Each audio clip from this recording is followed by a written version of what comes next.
नमस्कार दोस्तों, आपका फिर से स्वागत है WN टेक्नोलॉजी पे। मैं हूं आपका होस्ट। तो दोस्तों, भारत के साथ ऑस्ट्रेलिया का समझौता यही साल यानी कि 2022 में 29 दिसंबर से लागू हो जाएगा। किस समझौते की हम बात कर रहे हैं, आइए इसको थोड़ा डिटेल से जानते हैं। जिसके बाद 6000 से अधिक ब्रॉड सेक्टर के भारतीय एक्सपोर्टरों को ड्यूटी फ्री की सुविधा मिलेगी। यानी कि इंडिया और ऑस्ट्रेलिया के बीच में फ्री ट्रेड यानी FTA लागू हो जाएगा यही साल 29 दिसंबर से।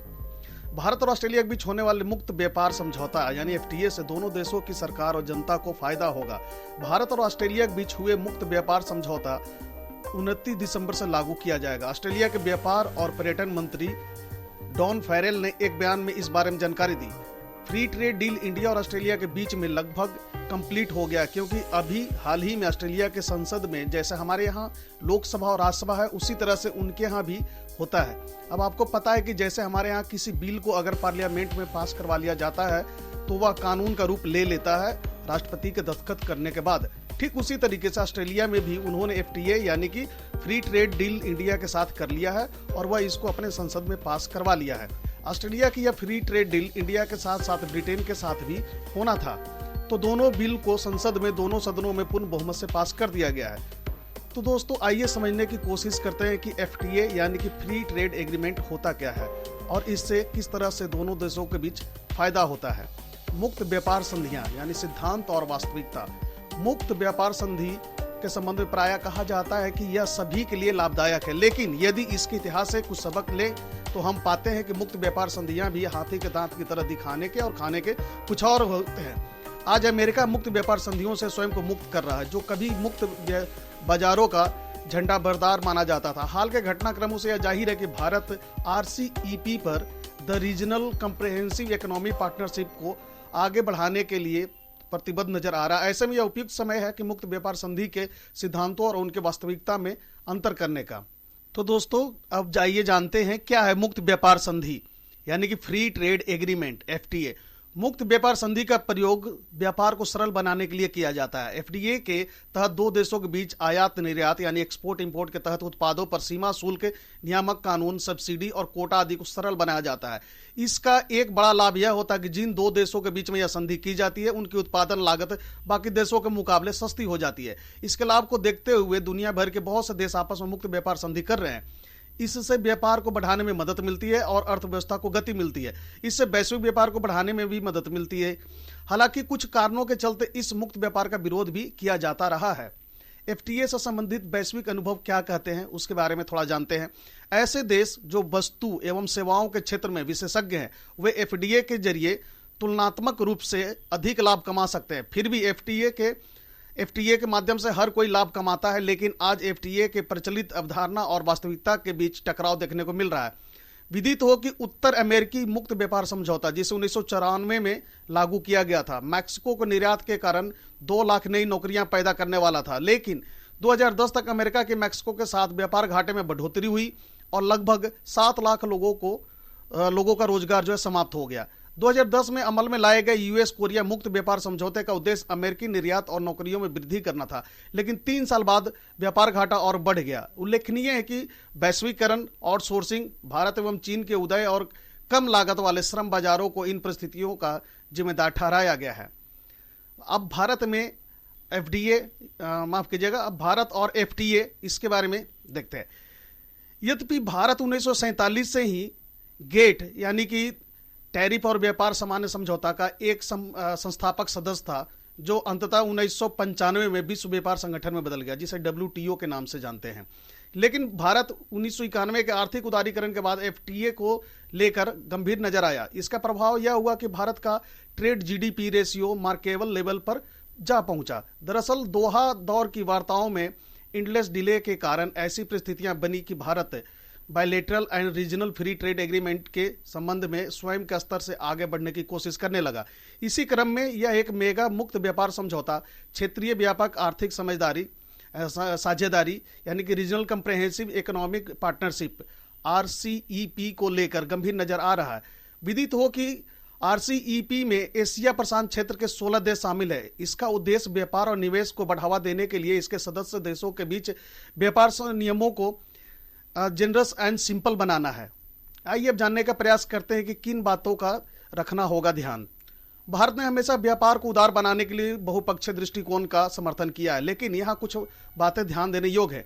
पिछले 10 वर्षों में जिन देशों का भारत के साथ क्षेत्रीय व्यापारिक संधि यानी कि आरटीए थी और जिनके साथ यह संधि नहीं थी, दोनों ही परिस्थितियों में भारत का निर्यात समान दर से रहा है या समान दर से बढ़ा है।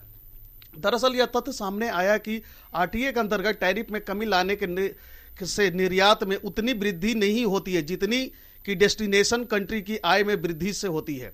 विदित हो कि 5 में से केवल एक निर्यातक ही आरटीए मार्ग का उपयोग करता है, लेकिन इससे भी बड़ी बात यह है कि संबंधित आसियान देशों कोरिया और जापान के साथ भारत का व्यापार घाटा संबंधित एफटीए पर हस्ताक्षर करने के बाद से दुगना हो गया है।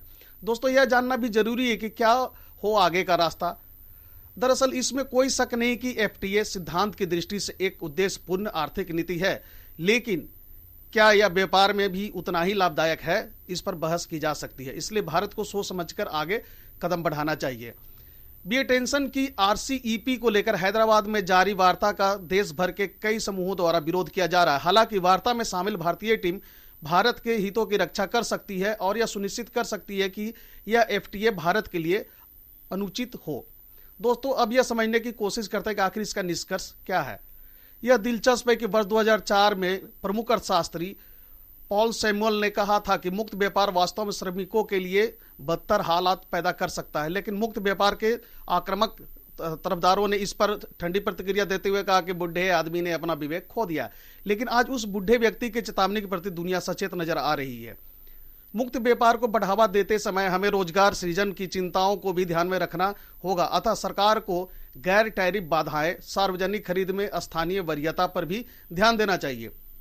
जब हम बात मुक्त व्यापार की कर रहे हैं तो हमें सिद्धांतों एवं वास्तविकताओं का ध्यान रखते हुए आगे बढ़ना होगा। भारत को आरसीईपी पर वार्ता को आगे ले जाना चाहिए, लेकिन यह भी सुनिश्चित करना होगा कि यह समझौता इसमें शामिल एशिया प्रशांत क्षेत्र के सभी 16 देशों के बीच संतुलित हो, जिससे कि इस मेगा व्यापार समझौते का लाभ सभी को प्राप्त हो सके। भारत ने पहली बार किसी डेवलप्ड नेशन के साथ फ्री ट्रेड डील साइन किया है और अभी भी यह बिल भारत के संसद तक नहीं पहुंचा, क्योंकि यहां भी उन्हें भारत के संसद के दोनों सदनों में, राज्यसभा और लोकसभा, इन दोनों सदनों से पास करवाना होगा, तभी जाकर यह डील दोनों तरफ से कंप्लीट हो पाएगा। और उम्मीद है कि शायद यह सरकार बहुत आसानी से यह बिल दोनों सदनों में पास करवाने में सफल भी हो सकती है। तो दोस्तों, अब आगे बढ़ते हैं आज के अपने इस खबर की तरफ। Free trade agreement between India and Australia.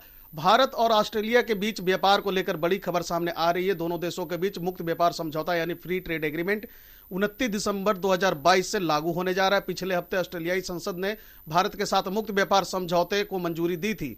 ऐसे समझौते को लागू करने के लिए पहले ऑस्ट्रेलियाई संसद की मंजूरी की आवश्यकता थी, जो अब मिल गई है। इस समझौते के बाद भारतीय कारोबारियों को कितना फायदा होने वाला है, इस पर सबकी निगाहें हैं। 45 से 50 बिलियन डॉलर का कारोबार कर सकता है। मीडिया रिपोर्ट के मुताबिक भारत और ऑस्ट्रेलिया के बीच ट्रेड एग्रीमेंट को लेकर ऑस्ट्रेलिया के ट्रेड एंड टूरिज्म मंत्री डॉन फेरेल ने बुधवार को जानकारी दी है कि फेरेल ने कहा कि इस कदम से 5 साल में द्विपक्षीय समझौता दुगना होकर 45 से 50 बिलियन डॉलर तक पहुंच जाएगा। उन्होंने Australia Bharat economic cooperation and trade agreement ECTA के इंप्लीमेंटेशन के जरिए अपनी घरेलू जरूरतों को पूरा किया जाएगा। दोस्तों देखिए, ये होगा फायदा। एफटीए लागू होने के बाद टेक्सटाइल, लेदर, फर्नीचर, ज्वेलरी और मशीनरी सहित भारत के 6000 से अधिक उत्पादों को ऑस्ट्रेलियाई बाजार में ड्यूटी फ्री पर उपलब्ध कराया जाएगा। इस एग्रीमेंट के तहत ऑस्ट्रेलिया लगभग 96.4% एक्सपोर्ट के लिए भारत को जीरो कस्टम ड्यूटी एक्सेस की पेश कर रहा है। अभी ऑस्ट्रेलिया में 4 से 5% का ड्यूटी फी लगती है। भारत में वित्त वर्ष 21-22 में ऑस्ट्रेलिया को 8.3 अरब डॉलर का माल एक्सपोर्ट किया गया, जबकि 16.75 अरब डॉलर का इंपोर्ट किया गया था। ऑस्ट्रेलिया के कॉमर्स एंड इंडस्ट्री मिनिस्टर ने कहा कि भारत के साथ ऑस्ट्रेलिया का बिजनेस एग्रीमेंट 29 दिसंबर 2022 से ऑस्ट्रेलिया की कंपनियों और उपभोक्ताओं को नए बाजार तक पहुंचाने के अवसर पर उपलब्ध कराएगा। इस एग्रीमेंट पर इस साल 2 अप्रैल को सिग्नेचर किए गए थे। एग्रीमेंट के तहत ऑस्ट्रेलियाई बाजार में टेक्सटाइल, लेदर, फर्नीचर, ज्वेलरी और मशीनरी सहित 6000 से अधिक ब्रॉड सेक्टर के भारतीय एक्सपोर्टरों को ड्यूटी फ्री की सुविधा मिलेगी। ऑलरेडी इसके लिए ऑस्ट्रेलियाई संसद में मंजूरी मिल चुकी है। लास्ट वीक ऑस्ट्रेलियाई संसद ने भारत के साथ फ्री ट्रेड एग्रीमेंट को मंजूरी दी थी। India Australia economic cooperation and trade agreement को लागू करने से पहले ऑस्ट्रेलियाई संसद द्वारा मंजूरी की आवश्यकता थी। भारत में इस तरह के समझौतों को सेंट्रल मिनिस्ट्री मंजूरी देता है। इस पर भारत ने भी अपनी प्रतिक्रिया दी है। इस मौके पर commerce and industry minister Piyush Goyal ने एक ट्वीट में कहा कि दोनों देशों की गहरी दोस्ती के चलते यह हमारे लिए व्यापार संबंधों को पूरी क्षमता के साथ आगे बढ़ाने और बड़े पैमाने पर आर्थिक ग्रोथ को गति देने के लिए प्लेटफॉर्म तैयार करता है। तो दोस्तों, इस वीडियो में इतना ही। इससे संबंधित और भी किसी तरह का कोई अपडेट आएगा तो मैं उसके लिए एक नया वीडियो लेकर के आऊँगा। दोस्तों, अगर आपने मेरे चैनल को अभी तक सब्सक्राइब नहीं किया तो आपसे आग्रह है कि आप प्लीज़ मेरे चैनल को सब्सक्राइब करें एवं अपने दोस्तों के साथ शेयर करें। अगर वीडियो अच्छा लगा हो तो लाइक का बटन जरूर दबाएं। Thank you. God bless you.